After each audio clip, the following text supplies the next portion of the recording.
Welcome to our channel. మూడే చుక్కలు. ఈ పువ్వు నుంచి తీసిన రసాన్ని మూడే అంటే మూడే చుక్కలు వేసుకోండి. మీ మలబద్ధక సమస్య, మీ కాన్‌స్టిపేషన్ ప్రాబ్లమ్ తగ్గిపోతుంది అని చెప్పేసి అంటున్నారు. సో, ఫ్లవర్ థెరపిస్ట్ అజయ్ గారు. సో, మనము ఇది ఎలా తీసుకోవాలి? ఎప్పుడెప్పుడు తీసుకోవాలి? ఎలా తీసుకుంటే మనం ఈ ప్రాబ్లమ్ నుంచి బయటపడతామో సార్ ద్వారానే తెలుసుకుందాం. నమస్తే సార్. నమస్కారం అండి. Sir, constipation problem at the same time లోపల గ్యాస్ట్రిక్ కూడా ఉంటది. గ్యాస్ట్రిక్ అవునండి. ప్రాబ్లమ్. రెండిటికి ఒకటే మెడిసిన్. ఈ మెడిసిన్ నేను చెప్పినట్టు తీసుకుంటే ష్యూర్‌గా తగ్గిపోతుంది అని చెప్పేసి అవును. అంటున్నారు కదా! సో, ఆ మెడిసిన్ ఏంటి? అందులో ఎటువంటి పూలు వాడుతున్నారు? బేసికల్‌గా ఇది కాన్‌స్టిపేషన్ మెడిసిన్ అంటే ఓన్లీ కాన్‌స్టిపేషన్‌కి కాదండి. అంటే ఈ మందే 3 చుక్కలు ఏసుకోగానే మోషన్ అవుతది ఓకే సార్. అనుకోకూడదు. ఇది ఓకే. అలా కాదు. ఇప్పుడు కాన్‌స్టిపేషన్ వచ్చినప్పుడు మనం తీసుకునేదేంటి ఒక పర్గేటివ్.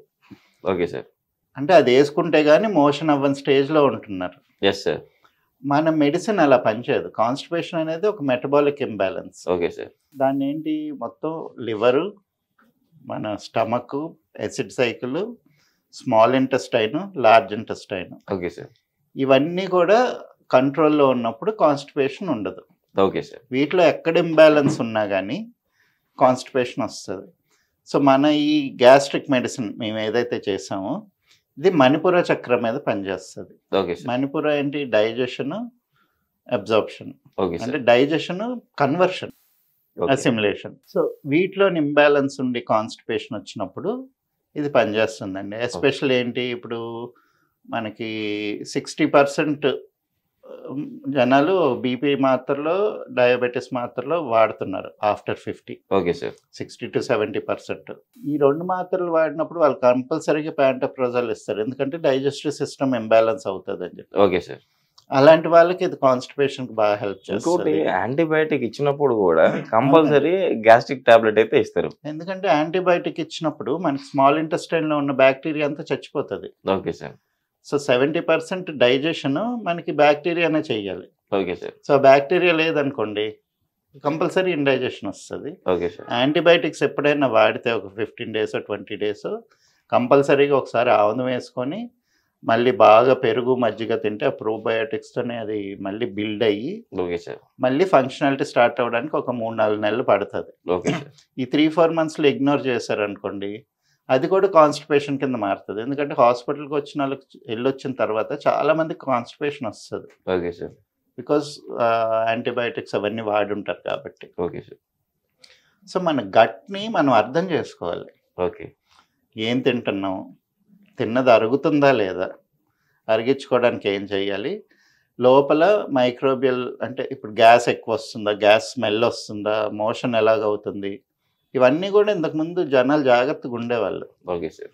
ఇప్పుడేంటి చిన్నపిల్లలు అనుకోండి మన ఇంట్లో బామ్మో, అమ్మమ్మో ఎవరో ఉండారే ఈరోజు ఈడికి మోషన్ సమంగా అవ్వలేదు, నీరుగా అవుతుంది. కొంచెం వామ్ ఎయ్యండో, కొంచెం మెంతులెయ్యండి, లేకపోతే కొంచెం ధనియాల కషాయం ఎయ్యండి. ఇలాంటి ఈ చిట్కాలు ఉండేవి. Okay sir. లేదంటే కంపల్సరీ 3 నెలలకు ఒకసారి ముక్కు మూసి ఆముదం అయితే తాగిపిచ్చేవాళ్ళు. Okay sir. ఆ! అది కాకుండా ఈ నేలవేము ఇలాంటివన్నీ వాడి డీవార్మింగ్ చేసేవాళ్ళు. Okay sir. అంటే గట్ హెల్త్‌ని మెయింటైన్ చేయడానికి చాలా పద్ధతులు ఉండేవి మనకి. Okay sir. అవన్నీ మర్చిపోయాం ఇప్పుడు. Okay sir. ఇష్టం వచ్చింది తింటున్నాం. ఇప్పుడు మెయిన్‌గా గోధుమ తింటున్నామండి. Okay sir. మాకు చిన్నప్పుడు చూయింగ్ గమ్ లేకపోతే గోధుమ నములుతా ఉండేవాళ్ళం. ఎంతసేపు నమిలినా గానీ అది ముద్ద అలాగే ఉంటా ఉండేది గట్టిగా మింగితే తప్పితే. Okay sir. సో, అలాంటి గోధుమ తిన్నప్పుడు కడుపులో కూడా అది ముద్దలానే ఉంటది. ఓకే. స్మాల్ ఇంటెస్టైన్‌లో కూడా ముద్దలు ముద్దలుగానే ఎళ్తది. ఓకే. తొందరగా అరగదు. బయటకొచ్చేటప్పుడు కూడా ఒక జిగురులాగా ఫార్మ్ అయ్యి కాన్‌స్టిపేషన్ క్రియేట్ చేస్తది. Okay sir. అలాగే ఇప్పుడు ఓట్స్ లేకపోతే మనం తినే కాయగూరలో ఏంటి క్యారెట్, బీట్రూట్ ఇలాంటివన్నీ వాటర్ ఇన్సాల్యుబుల్ ఫైబర్స్ ఉంటాయి. సార్, ఇంకోటి ఇప్పుడు మీరు అన్నారు కదా! హ్మ్. ఇది లోపల మనం తీసుకున్న గోధుమ అలాగే ఉంటది అని చెప్పేసి. అవునండి. కానీ చాలా మంది డయాబెటిస్ పేషెంట్‌లకి అవునండి. గోధుమలే ప్రిపేర్ చేస్తారు సార్. గోధుమ రొట్టెనే తినమంటారు కదా! అవును. ఎంతవరకు కరెక్ట్ అంటారు ఇది? దానికి ఏం సైంటిఫిక్ బేసిస్ లేదండి. Okay sir. ఎవరినన్నా గాని ఒక రీసెర్చ్ పేపర్ తీసుకురమ్మనండి.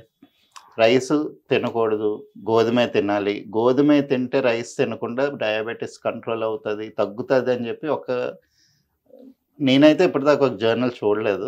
Okay sir. బేసికల్‌గా రీసెర్చ్ చేసేది సైంటిస్ట్‌లండి. Okay sir. వాళ్ళు రిపోర్ట్స్, ఫైండింగ్స్ అందిస్తారు. గోధుమ గానీ, లేకపోతే ఫార్మా కంపెనీస్ ఇవన్నీ కూడా బిజినెసెస్. Okay sir. వాళ్ళ ప్రాఫిటే వాళ్ళు చెప్తారు. Okay. They are not really concerned about research అనమాట. Okay sir.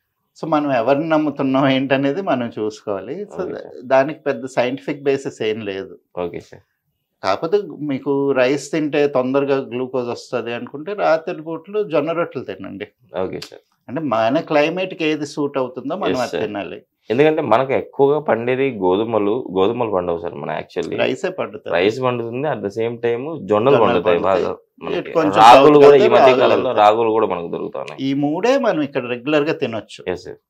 మిగిలినవి అన్నీ తినకూడదు. ఇప్పుడు అదే నేను ఏదో రష్యా ఎళ్లి నేను అన్నమే తింటాను, రైసే తింటానంటే అక్కడ నా హెల్త్ దెబ్బతింటది. Okay sir. ఎందుకంటే ఆ క్లైమేట్‌కి అదే ఫుడ్ కావాలి. ఓకే. ఆ స్ట్రెంగ్త్ కావాలి. మనం ఇక్కడ సూర్యుడు ఏరియాలో ఉన్నప్పుడు చంద్రుడికి సంబంధించిన ఆహారాలు తీసుకోవాలి. Okay sir. అందులో rice main. Okay sir. Digestion ఫ్రీగా అవ్వడానికి. ఇంకొకటి మన నిద్ర సైకిల్ కరెక్ట్‌గా లేదు. Okay sir. ఇప్పుడు పిట్టలు గానీ, లేకపోతే జంతువులు చూడండి ఏ టైంకి పడుకున్నా గానీ పొద్దున్న 4:30, 5కి లేచిపోయి ఒకసారి మోషన్‌కెళ్ళి ఫుడ్ కోసం వెతుకుతుంటాయి. Okay sir. 6:30, 7 కల్లా ఏదో ఒకటి తిని మళ్ళీ కొంచెం యాక్టివ్‌గా ఉంటాయి. హ్మ్. మళ్ళీ మధ్యాహ్నం రిలాక్స్ అవుతాయి. మనం లెగవడమే మధ్యాహ్నం లెగుస్తున్నాం ఇవాళ రేపు. Yes sir. సో, లోపల ఎప్పుడైతే పొద్దున్న 4:30కి స్టార్ట్ అయిన మోషన్ మూవ్‌మెంటు ఆగి, ఆగి, ఆగి 10:30కో, 11కో వస్తుందనుకోండి, అది క్లియర్ అవ్వదు. Okay sir. అది బిల్డప్ అయిపోయి ఉండిపోతది. సో, ఇవన్నీ అడ్రెస్ చేస్తే మనం ఈ మెడిసిన్ తయారు చేసామండి. Okay sir. అంటే ఇదేదో కాన్‌స్టిపేషన్ కోసం టాబ్లెట్ లాగో, ఆముదం లాగో కాదు. ఇది రెగ్యులర్‌గా యూజ్ చేయాలి. ఓకే ఒక సార్. 2, 3 నెలలు వాడితే శరీరంలో ఆ తత్వం మారుతది. Okay sir. అంటే మణిపుర చక్రంలో ఏదైతే ఇంబాలెన్స్ వచ్చిందో, ఓకే సార్. ఆ ఇంబాలెన్స్ రెక్టిఫై అవుతది. Okay sir.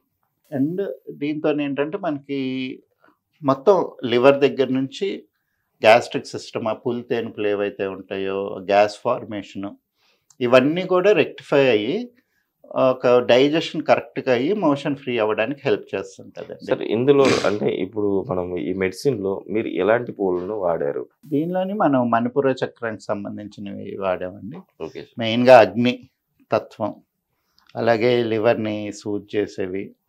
అంటే మనకి ఒక వస ఒకటొస్తది. ఓకే. అలాగే తంగేడు పూల నుంచి తీస్తాము. Okay sir. ఇంకా డైజెషన్‌కి ఎయిడ్ చేసేది మన మిరియాలుంటాయి గదా! Okay sir. మిరియాల ఫ్లవర్స్ ఒస్తాయి. Okay sir. అలాంటివి ఇంకొక 3, 4 డిఫరెంట్ హెర్బ్స్ వాడతామండి. Okay sir. వాడి దీన్ని తయారు చేసామన్నమాట. అంటే మణిపుర చక్రంలో ఏదేవి దేవతలుంటారో ఓకే. వాళ్ళకి సంబంధించిన మెడిసిన్స్ ఇవి. సార్ ఎన్ని సార్లు తీసుకోవాలి సార్ ఇది మనం రోజుకి? డైలీ 3 టైమ్స్ తీసుకోవాల్సి ఉంటదండి. Okay sir. మీల్స్ ముందైనా, తర్వాతైనా ఎప్పుడైనా పర్లేదు. ఓకే. ఎందుకంటే ఇది బ్యాలెన్సింగ్ మెడిసిన్. మనకు ఇంబాలెన్స్‌లో ఉన్నాం. Yes sir.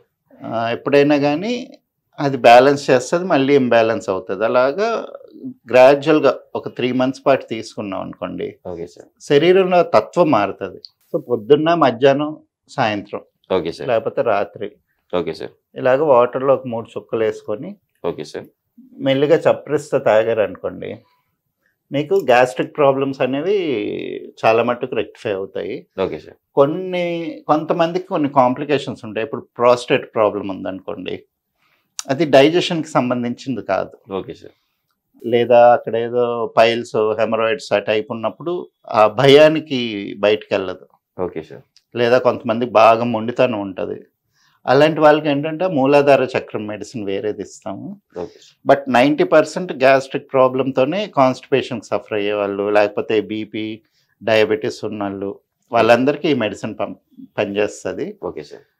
కొన్ని కేసెస్‌లోనేంటంటే దానికి వేరే మెడిసిన్ ఉంటది. Okay sir.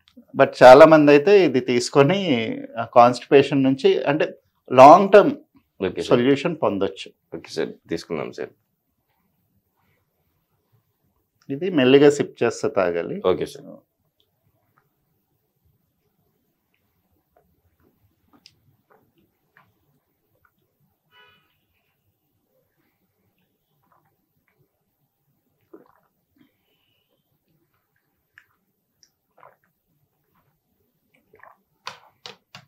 సరే ఈరోజైతే చాలామంది అంటే పెద్దలకు, చిన్నలకి కాన్‌స్టిపేషన్ ప్రాబ్లమ్ ఉన్న వాళ్ళకి మన గట్ హెల్త్‌ని ఎలా కాపాడుకోవాలి?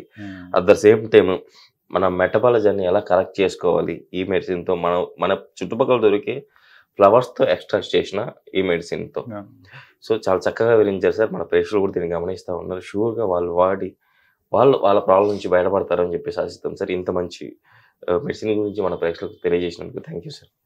Thanks for the opportunity.